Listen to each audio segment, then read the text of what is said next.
మోసం చేసింది కాబట్టే కేటీఆర్ కు నమ్మొద్దని చెప్పా. అక్క నన్ను మోసం చేసింది. ఒక్కొక్క రాయి పేర్చుకుంటూ ప్రభుత్వాన్ని ఏర్పాటు చేశామంటూ ముఖ్యమంత్రి రేవంత్ రెడ్డి ఫైర్ అయ్యారు. ఈ రోజు అసెంబ్లీ బడ్జెట్ సమావేశం చర్చలో భాగంగా ఇరు పార్టీల మధ్య రగిలిన కార్చిచ్చు. సబితా ఇంద్రారెడ్డి మాట్లాడుతూ ముఖ్యమంత్రి గారు నన్నే టార్గెట్ చేస్తూ ప్రతిసారి మాట్లాడుతున్నారు. నా మీద ఎందుకంత కక్ష? తమ్ముడు పార్టీలోకి రా, నీకు బంగారు భవిష్యత్తు ఉంటది. కాంగ్రెస్ లో ఉంటే ముఖ్యమంత్రి అవుతావని నేను తీసుకొచ్చా. కానీ ఆ తమ్ముడే ఈ రోజు ముఖ్యమంత్రి అయ్యాక నన్ను వేధిస్తున్నాడు అంటూ అసెంబ్లీలో ఆవేదనకు గురయ్యారు. దానికి బదులుగా ముఖ్యమంత్రి రేవంత్ రెడ్డి మాట్లాడుతూ 2018 ఎన్నికల సమయంలో సబితా ఇంద్రారెడ్డి నన్ను కాంగ్రెస్ లోకి ఆహ్వానించిన మాట వాస్తవమే. నేను మల్కాజ్గిరి ఎంపీగా పోటీ చేస్తే మద్దతుని ఇస్తానని సబిత చెప్పారు. గెలిపించే బాధ్యత తీసుకుంటానని అన్నారు. నన్ను మల్కాజ్గిరి కాంగ్రెస్ అభ్యర్థిగా ప్రకటించాక సబిత మోసం చేశారు. కేసీఆర్ మాటలు నమ్మి బీఆర్ఎస్ లో చేరి మంత్రి పదవి పొందారు. నన్ను మోసం చేసింది నిజమో కాదో సబిత చెప్పాలి. నన్ను మోసం చేశారు కాబట్టి వాళ్ళను నమ్మొద్దని కేటీఆర్ కు చెప్పానని అన్నారు. సీఎం రేవంత్ కొత్త గవర్నర్ గారిని రిసీవ్ చేసుకుని వచ్చాక అందరికీ కలిపి సమాధానం చెప్తా అంటూ రేవంత్ ఫైర్ అయ్యారు. నేను వచ్చే వరకు డిప్యూటీ సీఎం గారు సభను నడుపుతారు అంటూ ఆయన వెళ్లిపోయారు. ముఖ్యమంత్రి సభలో రాజకీయాలు మాట్లాడడంతో విపక్ష నేతలు స్పీకర్ తో గొడవకు దిగారు.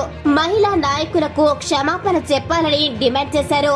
అసెంబ్లీ వ్యవహారాల మంత్రి శ్రీధర్ బాబు మాట్లాడుతూ ముఖ్యమంత్రి గారు ఎవరు పేరు పెట్టి మాట్లాడలేదు. సబితమ్మకు కోపం వస్తుందంటే ఏమిటి అర్థం అంటూ స్పీకర్ గారిని సభను ఆర్డర్ లో పెట్టమని కోరారు.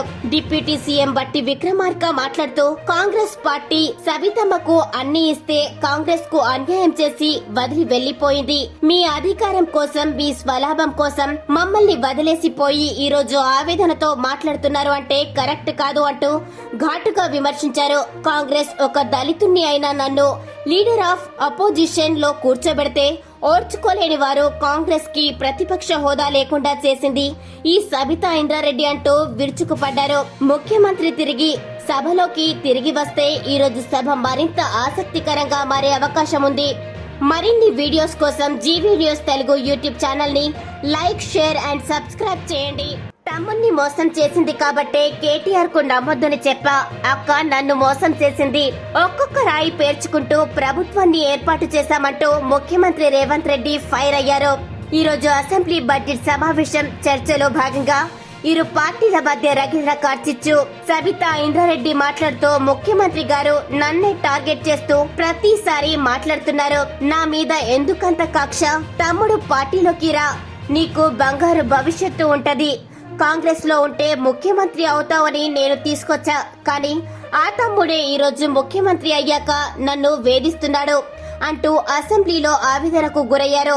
దానికి బదులుగా ముఖ్యమంత్రి రేవంత్ రెడ్డి మాట్లాడుతూ 2018 ఎన్నికల సమయంలో సబితా ఇంద్రారెడ్డి నన్ను కాంగ్రెస్ లోకి ఆహ్వానించిన మాట వాస్తవమే. నేను మల్కాజ్గిరి ఎంపీగా పోటీ చేస్తే మద్దతుని ఇస్తానని సబిత చెప్పారు. గెలిపించే బాధ్యత తీసుకుంటానని అన్నారు. నన్ను మల్కాజ్గిరి కాంగ్రెస్ అభ్యర్థిగా ప్రకటించాక సబిత మోసం చేశారు. కేసీఆర్ మాటలు నమ్మి బీఆర్ఎస్ లో చేరి మంత్రి పదవి పొందారు. నన్ను మోసం చేసింది నిజమో కాదో సబిత చెప్పాలి. నన్ను మోసం చేశారు కాబట్టి వాళ్ళను నమ్మొద్దని కేటీఆర్ కు చెప్పానని అన్నారు. సీఎం రేవంత్ కొత్త గవర్నర్ గారిని రిసీవ్ చేసుకుని వచ్చాక అందరికీ కలిపి సమాధానం చెప్తా అంటూ రేవంత్ ఫైర్ అయ్యారు. నేను వచ్చే వరకు డిప్యూటీ సీఎం గారు సభను నడుపుతారు అంటూ ఆయన వెళ్లిపోయారు. ముఖ్యమంత్రి సభలో రాజకీయాలు మాట్లాడడంతో విపక్ష నేతలు స్పీకర్ తో గొడవకు దిగారు. మహిళా నాయకులకు క్షమాపణ చెప్పాలని డిమాండ్ చేశారు. అసెంబ్లీ వ్యవహారాల మంత్రి శ్రీధర్ బాబు మాట్లాడుతూ ముఖ్యమంత్రి గారు ఎవరు పేరు పెట్టి మాట్లాడలేదు. సబితమ్మకు కోపం వస్తుందంటే ఏమిటి అర్థం అంటూ స్పీకర్ గారిని సభను ఆర్డర్ లో పెట్టమని కోరారు. డిప్యూటీ సీఎం బట్టి విక్రమార్క మాట్లాడుతూ కాంగ్రెస్ పార్టీ సబితమ్మకు అన్ని ఇస్తే కాంగ్రెస్ కు అన్యాయం చేసి వదిలి వెళ్లిపోయింది.